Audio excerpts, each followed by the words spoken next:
जय हिंद दोस्तों। मेरा नाम अंकित सिन्हा है और फैसेट्स ऑफ यूपीएससी में आपका स्वागत है। तो सीआईएसएफ के क्वेश्चंस की हम बात कर रहे थे। यूपीएससी के द्वारा ये एग्जाम लिया गया है और 10 मार्च को ही पेपर कंडक्ट हुआ है। हिस्ट्री के सभी सवाल हमने कवर कर लिए। नाउ इस वीडियो में हम कवर करेंगे ज्योग्राफी के क्वेश्चंस की, और जितने भी क्वेश्चंस हैं कंसेप्चुअल नेचर के या फैक्चुअल नेचर के, हर तरीके के सवाल हमने कवर किए हैं और वन बाय वन हम कवर करेंगे और देखेंगे कि काफ़ी सारे जो क्वेश्चंस हैं वो रिपीटेटिव नेचर के हैं। सिविल सर्विसेज में भी इस तरीके का पैटर्न देखने को मिला है और इसे हम कवर करते हैं क्वेश्चंस के थ्रू। पहले क्वेश्चन पढ़ना है आपको, वीडियो पॉज करनी है, क्वेश्चन का आंसर खुद से सोचना है। या तो आप किसी आंसर को के विषय में सोचें कि हाँ ये ऑप्शन सही होना चाहिए, या फिर आप स्किप भी कर सकते हैं, लेकिन आपको क्वेश्चन के विषय में रुक करके सोचना जरूर है, बिकॉज ये एक्सरसाइज जब डेवलप हो जाएगी नो डाउट काफ़ी हेल्प मिलेगा आपको। पहला क्वेश्चन देखिए। और हाँ, एक बात और बता दूं, ये जो भी मैं स्लाइड्स यूज कर रहा हूँ इसकी पीडीएफ आपको हमारे टेलीग्राम चैनल में मिल जाएगी और टेलीग्राम चैनल की लिंक डिस्क्रिप्शन बॉक्स में है। नाउ इस क्वेश्चन की बात करते हैं। तो जो मणिकरण है हिमाचल प्रदेश में, ये किस चीज़ के लिए फेमस है? बायो एनर्जी के लिए, पेपर इंडस्ट्री के लिए, फूड प्रोसेसिंग इंडस्ट्री के लिए, या जियोथर्मल एनर्जी के लिए? तो अगर हम बात करें मणिकरण की, देखिए ये जो सेम क्वेश्चन है ये सीडीएस में पूछा गया था, सीडीएस 2022 में। एनसीईआरटी क्लास 8 के चैप्टर 3 को हम देखेंगे, ज्योग्राफी की हम बात कर रहे हैं। तो देखिए जियोथर्मल एनर्जी के बारे में बताया गया है। जियोथर्मल एनर्जी जो है ये हॉट स्प्रिंग के रूप में हमें देखने को मिलती है। नाम से समझते हैं, वर्ड ब्रेक डाउन करते हैं। जियो और थर्मल, जियो का मतलब क्या है? अर्थ से एसोसिएटेड है, थर्मल का मतलब हीट। तो अर्थ के हीट से एसोसिएटेड एनर्जी की बात की जा रही है। बिल्कुल सही हमने वर्ड ब्रेक डाउन किया है। यानी जो हॉट स्प्रिंग्स होते हैं पृथ्वी में, जिनका इस्तेमाल कुकिंग के लिए, हीटिंग के लिए, बाथिंग के लिए और भी कई सारे कामों के लिए हम कर सकते हैं। सेवरल ईयर्स से हम इस तरीके के प्रयोग करते आ रहे हैं। तो इस जो जियोथर्मल एनर्जी है ये हमें भारत में जियोथर्मल प्लांट्स के रूप में इसका इस्तेमाल देखने को मिलेगा। ये दो जगहों पे ज़्यादा फेमस है, हिमाचल प्रदेश के मणिकरण में और लद्दाख के प्यूगा वैली में। ये नाम भी ध्यान रखिएगा, जियोथर्मल एनर्जी की हम बात कर रहे हैं। ये पूरा प्रोसेस दिया हुआ है किस तरीके से हम भूतापीय ऊर्जा यानी जियोथर्मल एनर्जी का इस्तेमाल कर सकते हैं। नाउ अगला क्वेश्चन देखिए, बहुत ही ज़्यादा इंपॉर्टेंट क्वेश्चन है ये, और ये हमने कंप्लीट भी किया है फिजिकल ज्योग्राफी वाले टॉपिक्स के अंदर। पहले आप इस क्वेश्चन को खुद से सॉल्व करिए, फिर हम डिस्कस करते हैं डिटेल में। सो उम्मीद है आपने इस क्वेश्चन को सॉल्व कर लिया होगा। देखिए पहला स्टेटमेंट ये कहा जा रहा है कि भाबर एक नैरो बेल्ट है, यानी एक संकीर्ण एरिया देखने को मिलता है जो कि 8 से 10 किलोमीटर चौड़ा है, पैरेलल है। और ये जो पैरेलल है किसके पैरेलल है? शिवालिक फुटहिल्स के। दूसरा ये कहा जा रहा है कि भाबर जो है एक बेल्ट है जो कि ओल्ड और न्यू एलुवियल डिपॉजिट्स जो कि रिवर के द्वारा लाए जाते हैं, इसमें ओल्ड और न्यू एलुवियल डिपॉजिट शामिल है भाबर में। ये दो स्टेटमेंट्स हैं, समझते हैं इसे। इससे पहले इस क्वेश्चन को भी ट्राई करिए, ये एनडीए का क्वेश्चन है 2023 का, यानी लेटेस्ट पेपर वाला सवाल है ये। देखिए यहाँ पे क्या कहा जा रहा है, एक नैरो बेल्ट जो कि पैरेलल है शिवालिक फुटहिल के, stream and river coming from the mountain deposit heavy material of rock and boulder. यानी बहुत सारे चट्टान, रॉक्स नदियों के द्वारा जो लाए जाते हैं इस एरिया में डिपॉजिट होते हैं। और ये जो नैरो बेल्ट है ये हमें किस नाम से देखने को मिलेगा? तराई, भांगर, भाभर या खादर। ये भी एक सवाल है, इसे भी ट्राई करिए। ये सीडीएस का क्वेश्चन है। Streams and river coming from the mountain deposit heavy material of rock and boulders in, यानी सेम बात की जा रही है। ना इसे हम कवर करते हैं। तो देखिए होता क्या है, हमें पता है, हम बात कर रहे हैं यहाँ पे नॉर्दर्न प्लेन की, यानी उत्तरी मैदान की। उत्तरी मैदान वाले क्षेत्रों की हम बात कर रहे हैं। तो क्या होता है, रिवर्स के द्वारा एलुवियल डिपॉजिट्स लाए जाते हैं। यानी जो हिमालय से आने वाली नदियां हैं, ये मैं मैप में दिखाता हूं दोस्तों। ये वाला जो रीजन है ये नॉर्दर्न प्लेन्स है, यानी उत्तरी मैदान है। हिमालय से आने वाली कई सारी नदियां जैसे गंगा, यमुना जब बह करके आती हैं तो अपने साथ रॉक और बोल्डर्स लाती हैं। इसी के विषय में हम बात कर रहे हैं। तो ये जो नॉर्दर्न प्लेन है इसे हम 3 मेजर जोन में डिवाइड कर सकते हैं, भाबर, तराई और alluvial plains. One by one discuss करते हैं। देखिए भाबर क्या है? भाबर एक नैरो बेल्ट है जो कि 8 से 10 किलोमीटर के हमें देखने को मिलेगी शिवालिक फुटहिल्स में। यानी शिवाली मतलब हिमालय का निचला स्तर जो है, निचला एरिया, वो शिवालिक कहलाता है। तो इसमें हमें भाबर बेल्ट देखने को मिलेगी जो कि 8 से 10 किलोमीटर एरिया की है। और इसमें क्या खासियत है?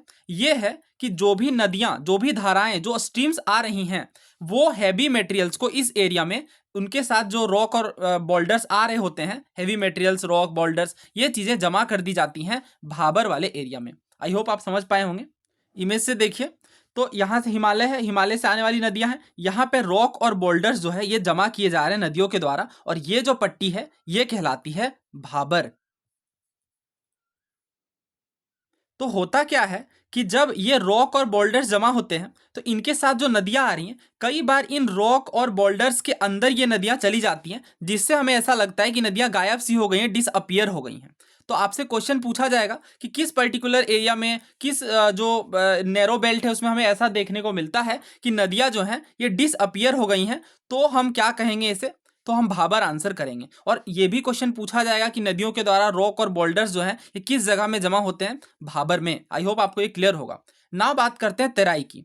तो भाबर के ही साउथ में हमें तेराई बेल्ट देखने को मिलेगा। तेराई में क्या होता है, अगेन नदियां री इमर्ज करने लगती हैं। क्यों? क्योंकि रॉक और बोल्डर्स इस जगह में नहीं देखने को मिलते, तो वापस से री इमर्जेंस हो जाता है। तो देखिए, इसके अगला वाला जो हिस्सा, भाबर के बाद वाला जो हिस्सा या साउथ वाला जो हिस्सा, वो तेराई देखने को मिलेगा। तेराई बेल्ट की ये खासियत है कि ये एक तरीके का दलदली एरिया है, मार्सी है, और इस तरीके से लग्जरियंट ग्रोथ को सपोर्ट करता है। काफ़ी तरीके के यहाँ पे वाइल्ड लाइफ वगैरह देखने को मिलते हैं तेराई बेल्ट में। और तेराई बेल्ट में ही रिवर्स की री इमर्जेंस देखने को मिलती है। तो दो बातें आप अच्छे समझ लें। जब पूछा जाएगा आपसे कि माउंटेन्स जो है, माउंटेन से आने वाले रिवर्स ये किस जगह में हैवी मटेरियल्स, रॉक, बोल्डर्स को डिपॉजिट करते हैं, तो आपका आंसर होगा भाबर। जब आपसे पूछा जाए कि वापस से रिवर्स की री इमर्जेंस किस एरिया में देखने को मिलती है, तब आपका आंसर होगा तेराई। तेराई बेल्ट के साउथ में ओल्ड और न्यू एलुवियल डिपॉजिट्स देखने को मिलेंगे। क्या है ये एलुवियल डिपॉजिट्स? तो जब नदियां आती हैं तो अपने साथ मिट्टी, गाद, अवसाद, कई सारी चीज़ें लेकर के आती हैं। तो ये जो डिपॉजिट्स हैं उन्हें हम एलुवियल डिपॉजिट कहते हैं। तो एलुवियल डिपॉजिट्स का मतलब वही है, एलुवियल वाली जो सॉइल है जो कि नदियों के द्वारा लाई जाती हैं, उसमें ही दो कैटेगरी है, एक ओल्ड एलुवियल सॉइल, दूसरी न्यू एलुवियल सॉइल। तो ये बहुत ज़्यादा पूछा जाता है। अभी हम क्वेश्चंस करेंगे। खादर और भांगर में क्या फ़र्क है? तो भांगर मतलब भंगार, इस तरीके से याद रख लें, जो कि हम ओल्ड चीज़ों को बोलते हैं। तो जो ओल्ड एलुवियल डिपॉजिट्स हैं, यानी जो पुरानी एलुवियल जलोढ़ मृदा है, वो कहलाती हैं भांगर। बहुत बार पूछा जाता है, इसे अच्छे से समझे, कन्फ्यूजन नहीं होनी चाहिए इन चीज़ों में। खादर क्या है? देखिए, खादर जो है वो न्यू एलुवियम डिपॉजिट्स हैं। तो खादर सॉइल जो है ये हमें लो एरियाज में देखने को मिलेंगे, वैली में, क्योंकि यहाँ पे हर साल जो है नदियों के द्वारा मिट्टी लाई जाती है। इस कारण से ये new soil, new alluvial deposits कहलाती हैं। कौन? खादर। जबकि जो भांगर है ये ऊंचे वाले एरियाज में है, यानी 30 मीटर एबव देखने को मिलेगा। इस कारण से हर साल नदियों के द्वारा यहाँ अवसाद नहीं लाया जा सकता, तो ये ओल्ड एलुवियम डिपॉजिट्स कहलाती हैं। अब देखिए, हर साल जब नदियां ला रही हैं तो किस तरीके की सॉइल लाएंगी? फाइन सॉइल्स, जिनका टेक्सचर कैसा होगा? फाइन होगा, बिल्कुल पतले होंगे वो सॉइल्स, क्योंकि उनमें जो ग्रेन्यूल्स होंगे, जो कंकड़ होंगे, बिल्कुल ही महीन होंगे। जबकि जो भांगर है, चूंकि ये ओल्ड है, हर साल ये नदियों के द्वारा इनमें मिट्टी नहीं लाई जा रही, इसलिए ये कोअर्स देखने को मिलेंगे, रफ देखने को मिलेंगे। तो ये चीज़ें रटनी नहीं पड़ेंगी जब आप एक बार समझेंगे इन चीज़ों को बेहतर ढंग से। अच्छा, अब आप खुद से सोचिए कि खादर ज़्यादा फर्टाइल होगी या भांगर ज़्यादा फर्टाइल होगी? तो इसका आंसर क्या है? खादर। क्यों खादर ज़्यादा फर्टाइल होगी? क्योंकि हर साल यहाँ से नदियों के द्वारा जो है वो लाए जा रहे हैं, मिनरल्स वगैरह भी एक तरीके से मिट्टियों में जो घुल मिल करके आते हैं। जबकि जो भांगर है ये ओल्ड ओल्ड सॉइल्स हैं और ये ऊंचाई पर स्थित है, इस कारण से ये लेस फर्टाइल देखने को मिलेगी। ना अब इस क्वेश्चन को देखते हैं। बिल्कुल सही बात है। अभी हमने ये देखा, लाइन बाय लाइन एनसीईआरटी में पढ़ा कि 8 से 10 किलोमीटर पैरेलल है शिवालिक फुटहिल्स के। भाबर जो है ये नैरो बेल्ट है। दूसरा ये कहा जा रहा है Bhabar is a belt consisting of old and new alluvial deposits. बिल्कुल गलत है। भाबर में ओल्ड और न्यू एलुवियल डिपॉजिट्स थोड़े हैं। भाबर में तो रॉक और बोल्डर्स जमा होते हैं। इसके आगे तेराई मिलेगा, फिर इसके साउथ में हमें जा करके देखने को मिलेगा ये वाला रीजन जिसमें ओल्ड और न्यू एलुवियल डिपॉजिट्स हैं। तो अभी अगर आपने स्टेटमेंट ध्यान से पढ़ा होगा तो साउथ ऑफ तेराई की जगह वहां पे लिख दिया गया है भाबर, जो कि गलत है। साउथ ऑफ तेराई में हमें बेल्ट देखने को मिलेगा जिसमें ओल्ड और न्यू एलुवियल डिपॉजिट्स हैं। जबकि पहला स्टेटमेंट अगर हम देखें तो ये देखिए, पहला स्टेटमेंट बिल्कुल सही है। तो आंसर इसका क्या है? Option A, one only. ना देखिए, तो ये क्वेश्चन तो अभी हमने डिस्कस किया कि स्ट्रीम्स और रिवर्स जो है। अच्छा हाँ, ध्यान से पढ़िए क्या कहा जा रहा है। नेरो बेल्ट जो कि पैरेलल है शिवालिक फुटहिल्स के, और माउंटेन्स जो है, माउंटेन्स वगैरह से जो रिवर्स आती हैं, ये हैवी मटेरियल्स को, रॉक और बोल्डर्स को डिपॉजिट करती हैं। आंसर क्या है इसका? भाबर। ऑब्वियस सी बात है, ऑप्शन सी इसका आंसर है। भांगर खादर का मतलब ही मैंने समझा दिया, तेराई को भी हमने डिटेल में डिस्कस कर लिया। आंसर क्या है इसका? Option C. नेक्स्ट क्वेश्चन देखिए। हाँ, सी में ही था। A streams and river coming from the mountains deposit heavy materials of rock and boulders. तो कहाँ पे डिपॉजिट करती हैं? अगेन डिपॉजिट वाली ही बात पूछी जा रही है, तो आंसर क्या होगा? आंसर होगा इसका भाबर, ऑप्शन सी।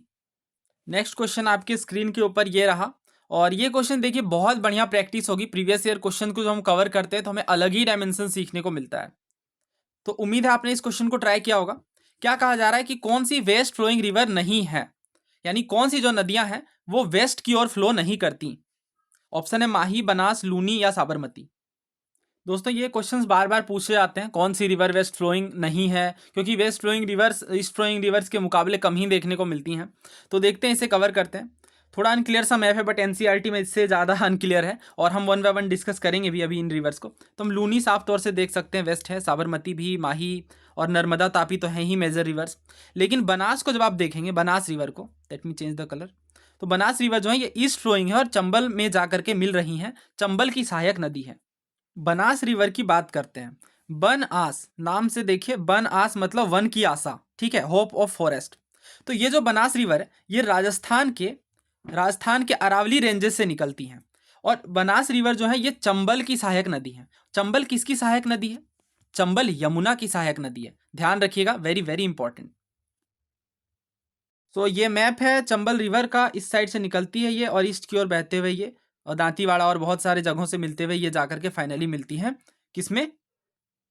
चंबल रिवर में। तो आंसर जो है इसका बनास है। माही, लूनी और साबरमती ये जो वेस्ट फ्लोइंग रिवर्स हैं, बट हमसे नहीं पूछा गया था।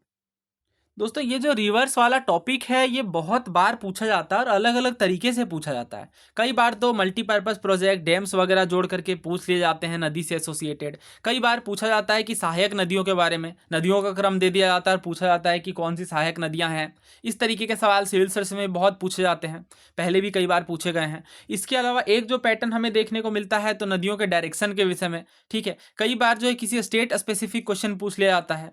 तो ऐसे सवाल हमें देखने को मिलते हैं, बट रिवर्स के ऊपर सेपरेट वीडियो रिक्वायर्ड होगी, क्योंकि बहुत ज़्यादा क्वेश्चन पूछे गए पास्ट ईयर में और उन्हें इस वीडियो में कवर करने से हमारा जो पर्टिकुलर पर्पस है इस पेपर को डिस्कस करने का वो अधूरा रह जाएगा। तो फिलहाल मैं क्या करता हूँ कि वेस्ट फ्लोइंग रिवर के ऊपर जो दो चार इंपॉर्टेंट सवाल मुझे लग रहे हैं वो मैं कवर करता हूँ, और ध्यान से समझिएगा। यहाँ पे देखिए, ये जो सवाल है ये आपको खुद से ट्राई करना है। ये मल्टीपर्पज़ प्रोजेक्ट के ऊपर है। सलाल, चेनाब, उकाई, बनास, बाणसागर, सोन, थीन, रावी। पूछा जा रहा है कि कौन सा जो मल्टीपर्पज प्रोजेक्ट है रिवर के साथ सही नहीं मैच है, नॉट करेक्टली पूछा गया है। ये तो आसान सवाल है। उकाई जो है ये बनास नहीं तापी रिवर पर देखने को मिलेगा, और हमसे इनकरेक्ट ही पूछा गया था। बाकी के ध्यान रखिएगा। Salal very very famous Chenab river पर है, बाणसागर सोन पर, और थीन ये रंजीत सागर डैम के नाम से जाना जाता है, रावी रिवर के ऊपर है। दोस्तों ये जो क्वेश्चंस है ये यूपीएससी सीएपीएफ 2021 में पूछा गया था, और काफ़ी अच्छा यूनिक सवाल मुझे ये लगा, और मुझे लगता है इसे आपको जरूर अटेम्प्ट करना चाहिए। नॉट अ डेजर्ट रिवर, यानी कौन सी जो नदियां हैं ये मरुस्थल वाले क्षेत्र में हमें नहीं देखने को मिलती। ऑप्शन है हमारे पास बराक, रूपेन, बनास और मच्छू। बराक और बनास अलग अलग रिवर है, अभी हम कवर करेंगे। तो देखिए इसका जो आंसर है वो है बराक रिवर, बनास नहीं। बनास तो अभी हमने देखा कि हाँ वो वेस्टर्न पार्ट में है और कहीं ना कहीं डेजर्ट वाले एरिया से संबंध रखती है, डेफिनेटली राजस्थान में देखने को मिलती हैं। हाँ, इस वाले एरिया में साफ तौर से हम कह सकते हैं कि राजस्थान वाला पार्ट है, डेजर्ट एरिया वाला पार्ट है। तो बराक रिवर की बात करते हैं। बनास तो हमने देखा राजस्थान वाले एरिया में थी, बट ये जो बराक रिवर है ये मणिपुर हिल्स से निकलती है, और इसके बाद ये असम में एंटर करती हैं, और फाइनली ये बांग्लादेश में एंटर करती हैं। सुरमा और कुशियारा नदियों के बीच में ये डिस्ट्रीब्यूट हो जाती हैं। मैप से समझते हैं। देखिए यहाँ है ये मणिपुर, ठीक है, और ये बराक रिवर निकल रही है, और आगे चल करके ये बांग्लादेश में जब जाती है तो कुशियारा और सुरमा दो नदियों में विभक्त हो जाती हैं, डिस्ट्रीब्यूट हो जाती हैं। आई होप आपको ये बनास और बराक के बीच डिफरेंस समझ आया होगा, बहुत इंपॉर्टेंट है। छोटे छोटे ये रिवर्स, मतलब ये जो रिवर्स हैं ये बहुत ज़्यादा गंगा और यमुना जैसे रिवर्स नहीं है, हालांकि इनका बहुत महत्व है इन क्षेत्रों में। जैसे अगर हम देखें बराक रिवर की भी, तो इनमें तिपाईमुख डैम जो है ये प्रपोज्ड है, तो इस तरीके से बहुत महत्व है नॉर्थ ईस्ट की रिवर्स का भी। और अगर आप पास्ट ईयर के क्वेश्चन को देखेंगे तो कई सारे सवाल नॉर्थ ईस्ट के रिवर्स के ऊपर भी पूछे गए हैं। कुछ अगर आप सहायक नदियों के नाम याद रखना चाहें, है तो काफ़ी सारी, क्योंकि मेजर रिवर है ये नॉर्थ ईस्ट की। स्टिल इंपॉर्टेंट वाले मैं बता दे रहा हूँ। धालेश्वरी मत भूलिएगा, वेरी वेरी इंपॉर्टेंट, ठीक है। अगर पूछा जाएगा क्वेश्चन तो धालेश्वरी जरूर रहेगा ऑप्शन में। इसके बाद जीरी रिवर है, सिंगला है, लोंगाई है, सोनाई है और कटखल रिवर है। ये कुछ जो मेजर रिवर्स हैं, ये बराक की सहायक नदियाँ हैं। दोस्तों इसमें जो आंसर तो हमें पता चल गया, इसका आंसर ऑप्शन ए बराक है, पर मच्छू के भी विषय में डिस्कस कर लेते हैं। दोस्तों अक्टूबर 2022 में बहुत ही एक अनफॉर्चुनेट न्यूज़ देखने को मिली। मोरबी ब्रिज कोलैप्स में, मोरबी ब्रिज कोलैप्स के रूप में आपने सुना होगा, अक्टूबर 2022 की ये खबर है। तो ये जो मोरबी ब्रिज है, ये मच्छू रिवर पे थी। ये राजस्थान, ये गुजरात है, ये गुजरात वाले एरिया की हम बात कर रहे हैं। तो गुजरात में हमें मच्छू रिवर देखने को मिलेगा। ये मैप में और थोड़ा मैं जूम करता हूँ। हाँ, ये वाला पार्ट देखिए, इसी में मोरबी ब्रिज है और ये मच्छू रिवर है, ध्यान रखिएगा गुजरात की है। तो आंसर इसका ऑप्शन ए है। हमने सारा डिस्कस कर लिया वन बाय वन। अच्छा, एक बात और मुझे ध्यान में आ रही है, बराक। देखिए बराक जो रिवर है, अभी हमने देखा ये मणिपुर हिल से निकलती है, नॉर्थ ईस्ट की एक मेजर रिवर है। बट बड़ाकर रिवर के बारे में भी समझ लीजिए। बड़ाकर देखिए झारखंड में है और मेरे घर के पास में ही है, ज़्यादा दूर है नहीं। तो बड़ाकर के बारे में ध्यान रखिएगा। इंपॉर्टेंट बात आपको ये समझना है कि बड़ाकर जो है ये दामोदर की सहायक नदी है, दामोदर की, ठीक है। बराक, बराकर, बनास सब डिफरेंट हैं, तो इन चीज़ों को मिक्स मत करिएगा, अलग अलग पढ़िएगा, मैप में लोकेट करिएगा, तभी ये चीज़ें कन्फ्यूज़न बिल्कुल नहीं करेंगी। खैर हम अगले सवाल की ओर बढ़ते हैं, और ये भी वेस्टर्न रिवर के ऊपर ही मैंने सवाल लिया है। ये भी सीडीएस का क्वेश्चन है। पूछा जा रहा है लूनी की सहायक नदी कौन सी नहीं है। अब ये आपको खुद से सॉल्व करना है। उम्मीद है आपने इस क्वेश्चन में कोई गलती नहीं करी होगी, और इस सवाल में गलती की गुंजाइश नहीं है, क्योंकि अभी हमने ये डिस्कस किया है। तो आपको ध्यान से चीज़ों को याद रखना है। आंसर क्या है इसका? ऑब्वियसली आंसर है बनास। बनास किसकी ट्रिब्यूटरी है? चंबल की। और चंबल किसकी सहायक नदी है? चंबल सहायक नदी है यमुना की। ध्यान रखिएगा, जब भी स्टेटमेंट बनता है गंगा दे दिया जाता है, गलत है। चंबल सहायक नदी है यमुना की। नाउ अपने अगले सवाल की ओर बढ़ते हैं। देखिए कुछ कंडीशन दिए गए हैं, ज्योग्राफिकल कंडीशन, भौगोलिक स्थिति, और इसके आधार पे आपको बताना है कि किस क्रॉप की बात की जा रही है। अब आपको ये क्वेश्चन याद होगा, ये वाला जो सवाल जो कि सिविल सर्विसेज 2020 में पूछा गया था, इसमें भी कुछ कंडीशन दी गई थी, ज्योग्राफिकल कंडीशन, और आपको बताना था कि ये किस फसल, किस क्रॉप की बात की जा रही है। तो ये एक इंपॉर्टेंट थीम बनती है कि जो मेजर क्रॉप है, हम उनसे संबंधित क्या रेनफॉल की रिक्वायरमेंट है, और दूसरा किस तरीके की जलवायु की ज़रूरत है। और इसके अलावा एक तो बात ये भी रहेगी कि हर फसल से संबंधित उसके कुछ स्पेशलिटी होती है, कुछ खासियत होती है, इस चीज़ को भी हम समझें। और कई बार नो डाउट रेनफॉल के अलावा टेम्परेचर भी बहुत ज़्यादा मैटर करता है। देखते हैं क्या कंडीशन दी गई है।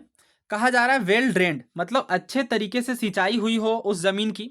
रिच फ्राइबल लोम्स, लोमी सॉइल की बात की जा रही है, हम ज्योग्राफी में हमने कवर किया है।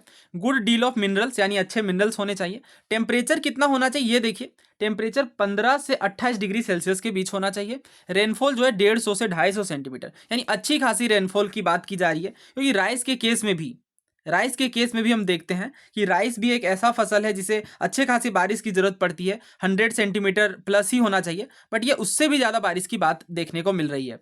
और इसके बाद टेम्परेचर, हाँ राइस की जब मैंने बात करी तो मैं राइस का भी टेम्परेचर बता ही देता हूँ। ये एनसीईआरटी के अकॉर्डिंग है, और यही आपको याद रखना है। ऑब्वियसली इसमें वेरिएशन तो हो ही सकता है, 115 120 के आसपास भी रिक्वायरमेंट होती है राइस की, बट 100 प्लस में ऑब्वियसली वो चीज़ें आ जाएगी। और अगर टेम्परेचर की बात करें तो 25 डिग्री सेल्सियस राइस के लिए, ध्यान रखिएगा, इसे बहुत ज़्यादा इंपॉर्टेंट है। बट यहाँ जो अगला लाइन है ना, उससे आप अंदाजा लगा सकते हैं। एल्टीट्यूड वेरिएशन, यानी ऊंचाई जो है ये 600 से 1600 सेंटीमीटर, यानी अच्छे खासे ऊंचे क्षेत्रों में ये क्रॉप लगाए जाते हैं। तो हम बात कर रहे हैं किसकी? चाय की, टी की। तो टी के लिए ये कंडीशंस है, 15 से 28 डिग्री सेल्सियस और 150 से 250 सेंटीमीटर वर्षा। ना इस क्वेश्चन को भी कवर कर लेते हैं, ये सिविल सर्विसेज 2020 का सवाल है। सब ट्रॉपिकल नेचर की क्रॉप है, यानी ट्रॉपिकल, सब ट्रॉपिकल इन क्षेत्रों से संबंधित, यानी जो है वार्म टेम्परेचर की जरूरत पड़ेगी, गर्म वाले क्षेत्रों की जरूरत पड़ेगी। हार्ड फ्रोस्ट इंजरियस है इसके लिए, और इसमें 210 फ्रोस्ट फ्री डेज चाहिए। 50 से 100 सेंटीमीटर की बारिश चाहिए ग्रोथ के लिए। एक लाइट वेल ड्रेन्ड सॉइल होनी चाहिए, और ताकि मॉइस्चर होल्ड अच्छा हो, रिटेनिंग मॉइस्चर वाली बात देखने को मिलेगी, यानी मॉइस्चर रिटेन करके रखना होगा। इसी से आप अंदाजा लगा सकते हैं। काली मिट्टी जो है, black soil, black regur soil के नाम से जो जानी जाती है, इसमें रिटेनिंग कैपेसिटी अच्छी होती है। और ब्लैक सॉइल किस लिए फेमस है?